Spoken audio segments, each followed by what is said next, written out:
오늘 말씀은 요한복음 20장 19절부터 22절, 23절하고 누가복음 12장 49절부터 51절까지 우리 두 군데 말씀 함께 나누도록 하겠습니다. 그날 곧 주간의 첫날 저녁에 제자들은 유대 사람들이 무서워서 문을 모두 닫아 걸고 있었다. 그때 예수께서 와서 그들 가운데 들어서셔서 너희에게 평화가 있기를 하고 인사말을 하셨다. 이 말씀을 하시고 나서 두 손과 옆구리를 그들에게 보여주셨다.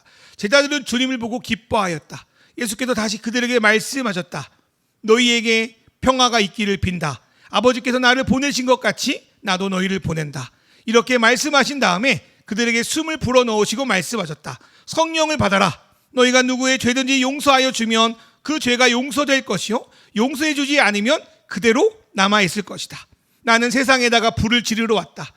불이 이미 붙었으면 내가 바랄 것이 무엇이 더 있겠느냐. 그러나 나는 받아야 할 세례가 있다. 그 일이 이루어질 때까지 내가 얼마나 괴로움을 당할는지 모른다. 너희는 내가 세상에 평화를 주러 온 줄로 생각하느냐?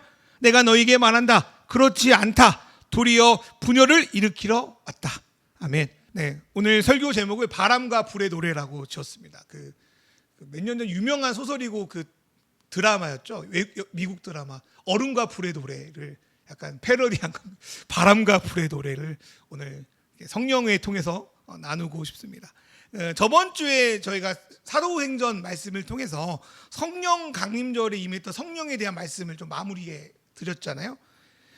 우리는 성령 강림절에 바람이 임했다고 생각하는데 성경을 읽어보면 바람 같은 소리가 임했다고 하고요. 성령이 불로 임했으면 막 뜨거웠을 것 같은데 불에 갈라지는 혀 같은 어떤 보이는 것들이 임해서 각 사람이 임했다라는 거 말씀합니다. 그래서 각 사람이 혀처럼 임해서 다양한 언어로 사람들과 소통하게 하시는 모든 오해와 생각들을 내려놓고 다른 언어로 소통하게 하시는 성령님에 대해서 배웠습니다. 성령님의 임함이 소리와 눈에 보여지는 것 그리고 혀같이 임해서 각 사람에게 메시지로 드러났다라고 우리는 말씀 배웠습니다. 그럼에도 불구하고 성령을 바람과 불로 표현하는 성경의 구절들이 많이 있습니다. 그래서 오늘은 오순절 두 번째 말씀의 시간으로 바람같이 또 불같이 우리 가운데 임해서 우리 삶이 정말 하나님께 드려질 만한 노래가 되게 하시는 그 성령님에 대해서 한번 나누고 싶어서 말씀을 나눕니다. 첫 번째로 성령의 바람은 생명의 숨과 같습니다. 히브리어로 영을 뜻하는 단어는 르하르하는 단어입니다. 그런데 이 단어는 우리가 호흡하는 호흡하는 숨이나 그 바람이라는 뜻도 같이 같습니다. 그래서 첫 번째로 그 성령은 숨과 같습니다. 숨은 생명과 관련이 있죠. 우리는 폐로 공기를 들여 마시고 또 내뿜습니다. 만약에 우리가 주변 여러분 갑자기 호흡하지 않으면 쓰러질 겁니다. 그죠? 쓰러지면 어떻게 합니까? 우리가 심폐소생술이라고 해가지고 어떻게든 우리의 호흡을 되돌려 놓으려고 애쓸 겁니다. 왜냐하면 숨을 쉬지 않으면 생명은 죽기 때문입니다. 두 번째로 성령은 바람이라고 하는데 바람은 운동과 관련이 있습니다. 바람은 뭔가를 움직이게 하죠. 느끼게 하죠. 눈에 보이지 않아도 느껴지게 하고 뭔가를 흔들리게 하고 넘어지게 하고 어쨌든 변화를 일으키게 하는 것이 바람입니다. 그래서 성령의 속성 두 번째는 바람입니다. 그 두 가지 의미에서 성령은 우리가 계속 생명을 유지할 수 있도록 만드는 게 있고요. 우리를 뭔가 계속적으로 다른 곳으로 이끌어가는 운동시키는 무언가라고 정의할 수 있을 것 같아요. 그리고 성경은 이 바람의 원천이 바로 하나님이라고 말합니다. 특별히 하나님이요 창세기 2장 7절의 말씀을 보면 생명을 창조하실 때 특별히 사람에게 자기의 생기를 불어넣었다고 합니다. 사람은 이 생기, 이 숨으로 인해서 살아납니다. 어떻게 대부분의 동물들은 호흡하며 자기의 생명을 유지하며 살아갑니다. 그런데 인간은 그 동물의 일반적인 호흡에 더해서 하나님의 생기를 들이마시고 내쉬며 살아갈 때, 다른 말로 그 생기를 머금고 살아갈 때 진정한 생명, 사람으로 살아갈 수 있다고 성경은 말하는 거예요. 만약에 하나님께서 우리에게 주신 그 숨이 사라지면 어떻게 되냐? 그 역시 창세기에 기록되어 있습니다. 우리 읽어볼까요? 아담과 하와가 범죄하고 나고 하나님은 아담에게 이렇게 말씀하시는데요. 창세기 3장 19절 말씀인데요. 같이 한번 읽어볼까요? 너는 시작. 너는 흙에서 나왔으니 흙으로 들어갈 것이다. 그때까지 너는 얼굴에 땀을 흘려야 나다를 먹을 수 있을 것이다. 너는 흙이니 흙으로 돌아갈 것이다. 너는 흙에서 나왔으니 흙으로 돌아갈 것이다 라고 말합니다. 여기서는 흙이라고 번역되어 있는데 영어로 보면 애쉬라고 해요. 애쉬는 먼지, 티끌, 재로 번역할 수 있습니다. 그분이 주신 숨이 끊겼을 때 우리 인간은 우주의 먼지와도 같은 존재, 정말 아무것도 아닌 무의미한 존재가 됩니다. 성경은 전도서에도 말하지만 그러한 우리 인생을 허무하다, 죽었다, 아무것도 아니고 헛되다라고 말합니다. 여러분, 이러한 이야기들은 제가 좀 그러니까 무신론자들이 하는 이야기들과 되게 흡사합니다. 그냥 어떻게든 우연히 우주의 먼지가 생명을 얻었다가 다시 무로 돌아갈 것이다. 그 이야기를 되게 철학적으로 하는데 하나님이 없다면 우리는 그냥 흙에서 왔다가 흙으로, 먼지에서 왔다가 먼지로 돌아갈 뿐이라는 거예요. 우리는 지금 살아 있습니다. 살아 있죠. 밥도 먹고 눈도 보고 뭔가를 합니다. 잠을 자고 밥도 먹어요. 그런데 하나님의 숨을 정말로 내쉬며 살아가지 않는 자들은 성경에 보니까 살아있으나 죽은 자, 어쩌면 흙먼지와 같은 삶을 살고 있다라고 말합니다. 어쩌면 이러한 인간의 삶을 잘 표현한 극작가가 있는데, 여러분 그 고도를 기다리며라는 연극 아세요? 저도 이번에 찾고 책도 보면서 알았는데, 이분이 그 연구로 유명한 사무엘 베케트라는 분이 영어로 브레스죠. 숨을 영어로 뭐라고 하니 갑자기 브레스 맞죠? 브레스라는 연극을 만들었는데 30초도 안 되는, 30초 정도 된 영상이 되게 괴기한 영상인데 그 영상을 한번 보고 말씀을 드리겠습니다. 실험적으로 만든 영상인데 무슨 연극 같아요? 뭐가 나왔었어요? 바람 나오고 앞에 그게 쓰레기 더미들이었어요. 물 떨어진 소리 들리고 마지막에 괴물이 하다가 이제 죽는 것 같은. 근데 이 극작가는 이게 바로 인생이라고 표현한 거예요. 이게 숨이다. 등장하는 사람도 없고 막 쓰레기가 있고 처음에 이게 약간 처음 우리가 인간에 태어난 그 숨을 상징하는 것 같아요. 그리고 어쩌면 인간이 막 버둥버둥 됐는데, 여러분 문명이 발전하고 막 애쓰잖아요. 근데 되게 비관적으로 이야기하면 애써봤자 남는 건 쓰레기입니다. 그렇지 않아요? 여러분 먹을 거 막 먹는다고 막 물건 사가지고 쓰는데 결국 남기는 건 쓰레기야. 그렇죠? 그러고 나서 마지막 그 이상한 괴기한 울음소리 같은 거는 아마 인간이 마지막에 죽을 때 내는 그런 그 단발마 같은 비명소리로 아마 표현한 것 같아요. 그러니까 이 짧은 연생을 통해서 인간의 인생이 참 쓰레기 같다. 어쩌면 돌아보면 허무하다. 의미 없다. 그렇게 사라진 인생의 기간은 긴 것 같지만 우주적 관점으로는 정말 짧다. 먼지 같다. 울음으로 잠깐 응애했다가 바로 사라지는 게 인간이다. 이런 의미를 이 사무엘 베케트라는 그 연극 만드는 분이 그런 의미로 표현하지 않았나 싶습니다. 그런데 이 작가가 표현한 이 인생, 이 숨이 정말 하나님이 태초에 우리에게, 인간에게 주신 그 생기일까? 저는 그것과 다르다는 생각을 합니다. 이 숨은 그냥 어쩌면 이거는 그냥 아주 버딩기고 살아가는 어떤 생존의 목숨에 불과합니다. 오늘은 숨이 붙어있지만 내일은 어떻게 될지 모르는 숨. 만약에 흙에 돌아가면 그냥 허공으로 사라져버릴 숨. 어떤 한숨 같은 거. 그 한숨, 그게 하나님 주신 생기와는 다를 겁니다. 그런데 어쩌면 우리는 이 한숨을 위해서 매일매일을 정말 어쩌면 바쁘고 치열하게 사는 걸지도 모르겠습니다. 이렇게 한숨만 내쉬며 살아가는 삶이 정말 하나님이 우리에게 주신 생존이고 삶일까? 성경은 그렇지 않다고 저는 말한다고 믿습니다. 그러한 숨은 사는 것 같지만 그 숨은 결국 우리를 죽음으로 이끌어갑니다. 여러분, 지옥이라는 단어를 들으면 어떤 이미지가, 어떤 생각이 떠오르십니까? 지옥. 보통 영혼이 꺼지지 않는 막 용광로 속에 들어가서 고통받는 걸 지옥이라고 여기지 않습니까? 그런데 제가 책에서 봤더니 지옥이라는 보다 정확한 표현은 고통보다는 허무랍니다. 무의미하다, 허무스럽다, 아무 뜻도 없는 삶, 죽음으로 끝나고 그냥 마는 삶, 그게 지옥을 사는 삶이고 지옥에 이르는 삶이라는 거예요. 그런데 예수님은 우리에게 아담 이후 죄지어서 끊어져 버린 새로운 숨을 불어넣으십니다. 르하으로 다시 우리에게 숨쉬게 만드십니다. 그 숨을 쉰다는 것이 바로 우리가 구원받았던 의미하고 똑같습니다.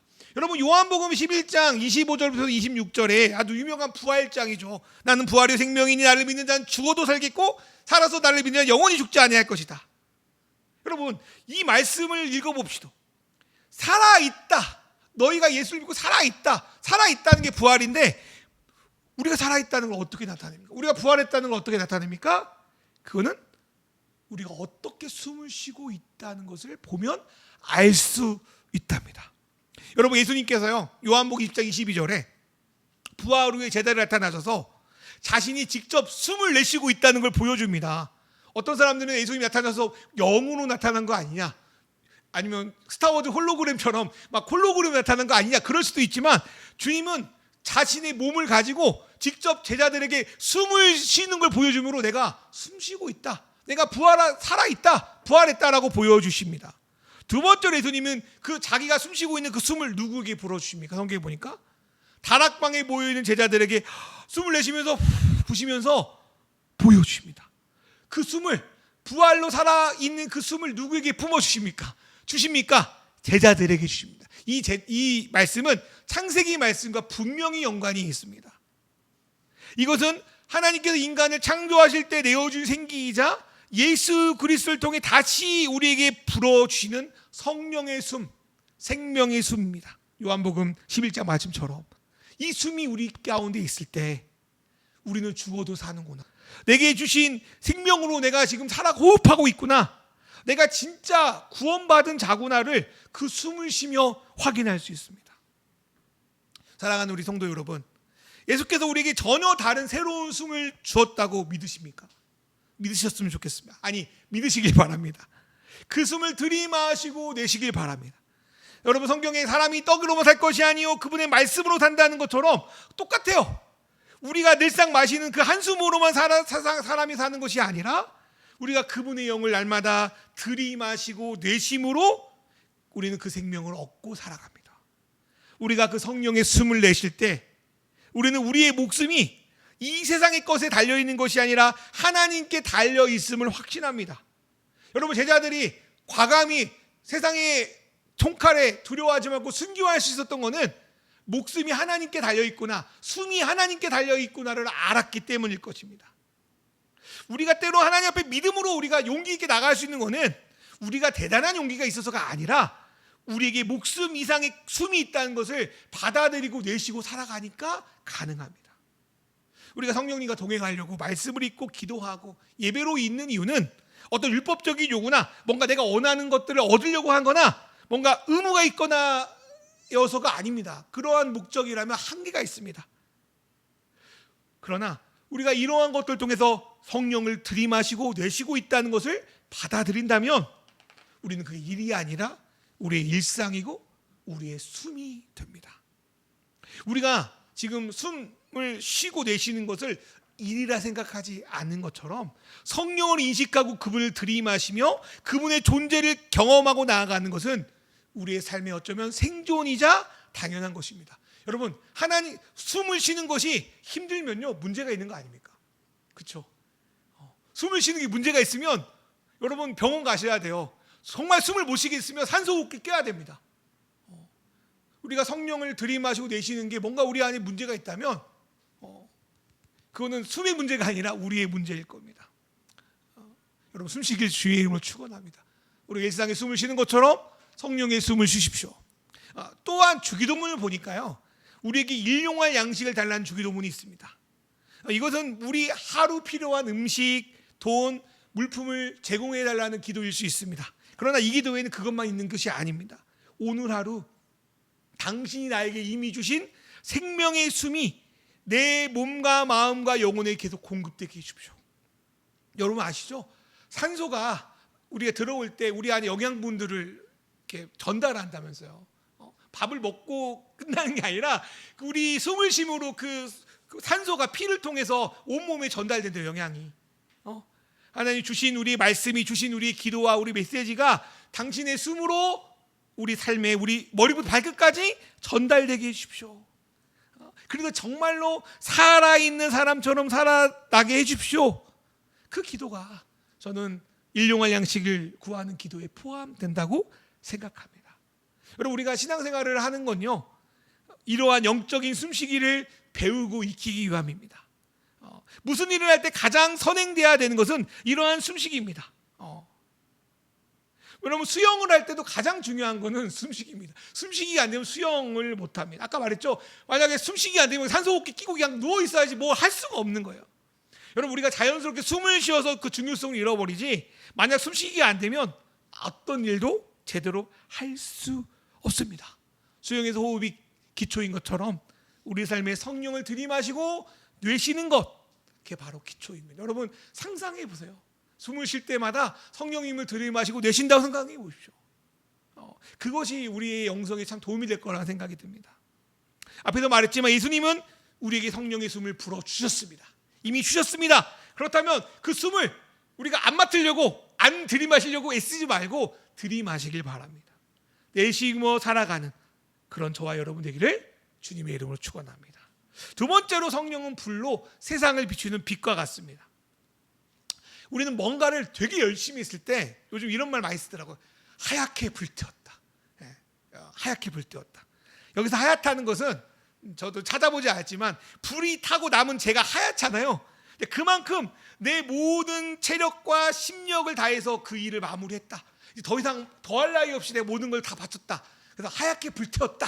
뭐 이렇게 많이 표현합니다. 운동하거나 일을 할 때 그렇죠. 저는 예수님이 이 땅에 오신 이유가 그와 같다는 생각이 듭니다. 예수님은 이 세상을 위해서 자기의 모든 생명을 하얗게 불태우기 위해서 이 땅에 오셨습니다. 오늘 그 말씀이 누가복음 12장 49절에 기록되어 있습니다. 예수님 뭐라고 합니까? 이 말씀에서 자기를 불 지르러 왔다는 거예요. 예수님은 자기를 불태워서 어디에 불을 지르려고 하냐면 세상에 불을 지르러 왔다고 합니다. 우리 누가복음 12장 49절 말씀 제가 읽어드릴게요. 나는 세상에다가 불을 지르러 왔다. 이미 불이 붙었으면 내가 바랄 것이 무엇이 더 있겠느냐. 예수님 불 지르기 위했대요. 자기를 불 지르려도 세상에 불을 지르기 위해서 이 땅에 오셨다는 거예요. 여러분, 이건 되게 과격한 느낌입니다. 인자하시고 사랑이 많으시는 예수님께서 세상에 불을 지르러 왔다는 게 참 우리의 이미지 가운데 잘 안 그려질 수도 있겠다는 생각이 들어요. 더 나아가서 51절에는요, 그 불의 성격이 무엇인지 말하는데 읽어볼까요? 누가복음 12장 51절 말씀. 누가복음 12장 51절 말씀 세 번역으로 너희는 시작. 너희는 내가 세상에 평화를 주러 온 줄로 생각하느냐? 내가 너희에게 말한다. 그렇지 않다. 도리어 분열을 일으키게 한다. 여러분, 그 불은요, 평화가 아닌 분열이라고 합니다. 여러분, 이 분열이라는 이 말씀이 가장 이해하기 어려운 말씀 중에 하나인데요, 주님은 의와 평화의 예수님이라고 하는데 여기 말씀은 분열시킨다고 말씀합니다. 이걸 어떻게 해석해야 되는가? 예수님께서 세상에 불을 지르겠다는 건요, 직접 진짜 불을 지르겠다는 건 아니겠죠. 불을 지르겠다는 것은 하나님 없이 세워진 세상의 지배 통치 체제를 태워버리시겠다는 거예요. 없애버리겠다는 겁니다. 여러분, 우리가 인류가 태어난 이후로 수많은 지배 체제가 만들어졌다가 무너졌습니다. 뭐 부족, 뭐 귀족정, 왕정, 제정, 공화정, 뭐 공상정, 뭐 오늘날의 민주정까지 나라를 다스리는데요. 민주정이 뭐 우리가 인류가 만든 체계 중에 가장 나으니까 이걸 사용하는 거지, 민주정 자체가 완벽하다라고 말할 수는 없습니다. 여러분, 대부분 나라가 민주공화국이라는 타이틀을 사용합니다. 조선인민공화국이잖아요. 거기도 민주공화국이잖아요, 이름은. 그러나 내적으로 심각한 문제를 계속 야기하고 있습니다. 아담이 죄를 짓고 나서요, 가인의 왕국이 생겨요. 그리고 홍수 이후에 바벨탑으로 상징하는 그 나라가 세워지죠. 그리고 그 나라는 계속적으로 이름만 바뀌었지, 사람만 바뀌었지 본질은 달라지지 않았다는 게 성경의 주장입니다. 그리고 성경은 그러한 나라 형태를 제국이라고 불러요. 여러분, 단적인 예로 세상 나라가 서 있는 기초가 뭐냐는 거예요. 뭘로 서 있냐? 여러분, 사람들마다 뭐 다양한 의견을 내놓겠지만 많은 경우는 다수의 희생 위에 나라들이 세워집니다. 약자들, 힘없는 사람들, 가지지 못한 이들, 그 다수의 희생 위에서 소수가 부가 번영을 이루는 것. 대다수 사람들이 소수를 위해 살아가는 것이 맞다고 속이는 경우가 나라의 체제들이 많습니다. 이게 세상의 나라가 돌아가는 이치라고 하고, 예배소 6장 12절에 이것들을 통치자들과 권세라고 표현합니다. 그 권세를 파괴하는 불이 예수께서 가져오신 불입니다. 이 불은 다니엘서에도 예언된 말씀이에요. 여러분, 다니엘서 예전에 공부했던 거 기억나십니까? 다니엘서를 보면요, 그 당시 제국들과 앞으로 미래에 나타날 제국들에 대해서 말씀합니다. 다니엘은 그 제국, 하나님 그 다니엘에게 그 제국들을 어떨 때는 신상으로 표현합니다. 어떨 때는 짐승으로 보여줍니다. 이것을 설명하기는 어렵습니다. 그리고 그 신상은요, 다니엘서 2장 45절 보니까 아무도 손대지 않은, 깎지 않은 돌, 그 뜨인 돌로 나타나 그 신상을 파괴합니다. 그렇죠? 여러분 따라오시죠? 다니엘서 7장에는 짐승으로 표현된 세상 나라들이 막 등장합니다. 사자처럼, 표범처럼 막 생긴, 곰처럼 생긴, 막 그런 괴물처럼 생긴, 막 용처럼 생긴 괴물들이 나타나요. 근데 그 제국을 어떻게 심판하시냐? 누가 심판하시냐? 다니엘서 7장 9절 10절 말씀을 제가 읽어드릴게요. 내가 보니 왕자가 놓여있고 옛부터 항상 계시니가 좌정하셨는데 그의 옷은 희기가 눈 같고 그 머리털은 깨끗한 양의 털 같고, 여기부터 중요해요. 그의 보좌는 불꽃이요 그의 바퀴는 타오르는 불이며 불이 강같이 흘러 그의 앞에서 나오며 그를 섬기는 자는 천천히요 그 앞에서 모셔선 자는 만만히요 심판을 베푸는 책들이 펴놓더라. 그 짐승 나라를 심판하시는 분이 왕자에 앉아 있는데, 그분이 누굴까요? 뭐 하나님이라고 표현할 수 있고 우리가 생각하는 예수님이라고 표현할 수 있겠죠. 그 분의 보좌 위에서 나오는 게 뭐냐면 불입니다. 그 불이 짐승의 나라를 심판하신대요. 그리고 예수님은 그 불을 세상에 가져와 그 불을 지름으로 기존의 세상 구조를 파괴하겠다. 새로운 나라를 세우겠다. 새로운 체계를 세우겠다. 그리고 그 체계를 세우는 일을 누구를 통해서? 뭐 나라를 통해서 세우시지만 교회를 통해서 이루시겠다 하셨거든요. 여러분, 세상에 좋은 방화범은 거의 없을 거예요. 여러분 들어봐서 좋은 방화범? 근데 예수님은 좋은 방화범이셨어요. 방화범. 근데 불을 지르면 어떻게 됩니까? 세상에서 쇠고랑차죠. 처벌받죠. 예수님도 그 불을 질렀다는 제목으로 세상에 처벌을 받습니다. 왜? 기존의 세상 체계에서 살아가는 사람들은 자기 것에 불 지른 예수님을 그냥 놓고 두고 볼 수 없는 거예요. 그래서 예수님을 위험분자 방화범을 보고 십자가형을 내림으로 거기서 불을 끈 거죠. 불을 꺼버립니다. 그런데 우리가 알다시피 예수님의 불이 꺼지지 않아요. 십자가의 죽음으로도 꺼지지 않아요. 그 불씨는 부활로 되살아납니다. 그리고 성령이 제자들에게 그 불이 막 각자 임하잖아요. 여러분, 불은 어떤 특징이 있어요? 막 퍼지잖아요. 불의 여처럼 퍼짐으로써 더 크게 타올라 우리에게까지 그 불이 전달되었습니다. 그 불이 만들어낸 것은 무엇이냐? 뭘 만들었냐? 성령이 뭘 만들었냐? 그게 바로 하나님 나라입니다. 그 하나님 나라는 다니엘서 보니까 사람의 나라예요. 인자의 나라. 다니엘서 7장 13절에 보면 하나님이 주신 불을 가지고 전권을 가지신 분이 있는데 그분을 인자라고 표현합니다. 사람의 아들이에요. 근데 이 사람의 아들이라는 인자라는 단어를 누가 쓰시냐면 신약에서 예수께서 쓰십니다. 여러분, 그 성경에 보면 예수님이 자기 스스로를 인자라고 해요. 인자. 뭐 다 찾아보지 않겠어요. 근데 그 예수님은 분명히 다니엘서에 기록된 그 인자에 대한 생각을 가지고 이 단어를 썼을 거라고 생각해요. 내가 그 다니엘이 쓴 인자가 바로 나다라는 거예요. 예수님이 이 땅에 오셔서 하나님 나라를 전하셨고 그 나라를 위해서 세우기 오셨는데 그 나라는 누구의 나라? 인자의 나라예요. 사람의 나라예요. 그러면 이 인자의 나라가 뭐냐? 하나님 없이 인간들만 최고, 인본주의가 인자의 나라냐? 성경은 그렇게 말하지 않아요. 인자의 나라는 어떤 나라냐면 사람이 정말 하나님이 창조하신 목적과 의미대로 정말 사람답게 살아가는 나라가 인자의 나라예요. 우리는요, 때로는 신앙의 이름으로, 신의 이름으로 인간성을 제거하는 어떤 이들을 보게 됩니다. 신의 이름으로 사람을 괴롭히고 죽이고 그들의 삶을 망가뜨리면서 이게 하나님의 뜻이다, 이게 신의 뜻이다라고 말해요. 그래서 예수님은 그런 나라를 세우려고 오신 게 아니에요. 사람이 하나님의 은혜와 회복을 받아서 정말 사람답게 살 수 있는 나라, 하나님이 창조하신 목적대로 살아갈 수 있는 나라, 그리고 그렇게 만드는 그 불꽃을, 성령의 불을 피우기 위해서 이 땅에 오셨습니다. 그리고 성령은 그 불꽃을 오늘 우리에게 주신다고 약속합니다. 그 불꽃은 바로 또 사랑의 불꽃입니다. 여러분, 이 인간의 나라의 꿈, 인자의 나라의 꿈은 하나님이 꿈이기도 하지만 인류가 가진 꿈이기도 합니다.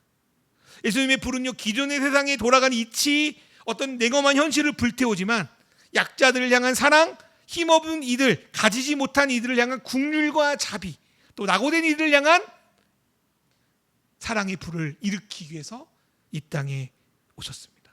이 불을 받으면 냉랭하고 소망 없고 이기적인 우리의 삶을 다시 한번 일으키게 됩니다. 그 불은 나뿐 아니라 다른 이들에게도 전달됩니다. 그 불을 통해 우리가 진짜 가치 있는 존재라는 것들을 확인받습니다. 성령의 숨은요, 우리의 어떤 진정한 생존을 위한 것이라면 성령의 불은 우리가 정말 하나님 앞에서 가치 있는 존재구나 라는 것을 나타낸다는 생각이 들었습니다. 그 불이 다시금 저와 여러분에게 타오르기를 축복합니다. 세상의 불은 잠깐 붙었다가 사라집니다. 하루 사이와 같습니다. 하얗게 허무하게 재만 남습니다. 그런데 주님이 주신 성령의 불은요, 마치 모세가 가시떨기나무에서 보았던 불처럼 불이 붙었는데 타지 않는 불, 없어지지 않는 불입니다. 그 불은 내 내면에 타야 돼요. 우리 사회에 자리 잡은 세상 가운데 가치 구조 체계를 태워야 돼요. 내 생각을 태워야 돼요. 그리고 진짜 인자의 나라, 사람의 나라, 하나님 나라의 통치를 우리 삶에서 크던 작던 나타내시는 불입니다. 그 불은요, 우리가 우리 자신을 정말로 사랑하게, 진짜 좋게 건강하게 사랑하게 될 뿐 아니라 다른 이들을 정말로 받아들이고 사랑하게 만드는 불입니다. 그 불이 임할 때 우리는 성령 안에서 그 인자의 나라, 사람의 나라 백성으로 살아갈 수 있게 만듭니다. 그 불이 저와 여러분의 내면과 생각과 삶과 행동 가운데, 세상과 다른 이들을 바라보는 그 시각 가운데 임하기를 주의 이름으로 축원합니다. 말씀을 마무리할 건데요, 여러분, 산다라는 게 어떤 뜻일까요? 산다, 어느 국어학자의 말을 찾아보니까 우리말에서 살다라는 말은 사르다라는 말과 관련이 있대요. 사르다. 만약 이게 맞다면 산다는 것은 무언가를 불태우며 사는 거죠. 생명을 불태우며 살잖아요, 우리가 하루하루를. 또 그 국어학자는 사르다라는 우리말이 바로 사랑과 연결시킵니다. 사랑. 언에 대한 여러 가지 해석이 있지만 사랑을 사르다라 연결되어 있다는 말이 좀 인상 깊습니다. 사람은 사랑을 태우며 살아가는 사람입니다. 우리는요, 사랑을 누군가에게 뭔가 받고 누리고 이렇게 그런 거를 사랑으로 생각하는데 희생한다고 생각하지 않아요. 뭔가를 사르며 산다고 생각하지 않습니다. 그래서 성경은 사랑을 태우며 살아가는 사람이 성령의 사람이라고 말합니다. 예수님은 어쩌면 그런 면에서 사르며 살았습니다. 사랑을 태우며 살았습니다. 이기적인 사랑이 아니라 자기를 태우며 살았습니다. 그리고 또한 여러분, 불은요, 뭐가 들어가면 잘 탑니까? 공기가 들어가면 잘 타요. 잘 안 타면 어떻게 하죠? 옛날에 불 피울 때 불 아니면 부채질하고 막 좋은 풀무질하고 막 그렇죠. 그러면 잘 타려면 어떻게 됩니까? 숨. 아까 우리의 성령의 숨을 잘 쉴 때 우리는 성령의 불로 잘 타요. 우리 숨 못 쉬면요, 불도 안 붙어요. 또한 우리는 사랑하는 것, 성령님을 의지하는 것이 좀 손해 같아요. 희생 같아요. 그러나 주님의 불이 임한 가시던 불이, 모세의 가시던 불이 타지 않은 것처럼 정말 주님의 불이 임한 사람은 허무하게 인생을 살지 않습니다. 그리고 그 불이 꺼지지 않으려면 아까도 말했지만 우리 삶에 계속 성령의 숨, 성령의 바람을 공급해야 됩니다. 그 공급하심이 여러분의 삶에, 우리의 예배에 있기를 바랍니다. 주님이 주신 성령의 숨으로 내쉬며 살아가며, 그리고 불이 붙으면 계속적으로 우리 삶이 그 모세가 봤던 그 가시던 불처럼 타지 않고 크든지 작든지 불부터 살아가는 저와 여러분 되기를 주님의 이름으로 축원합니다.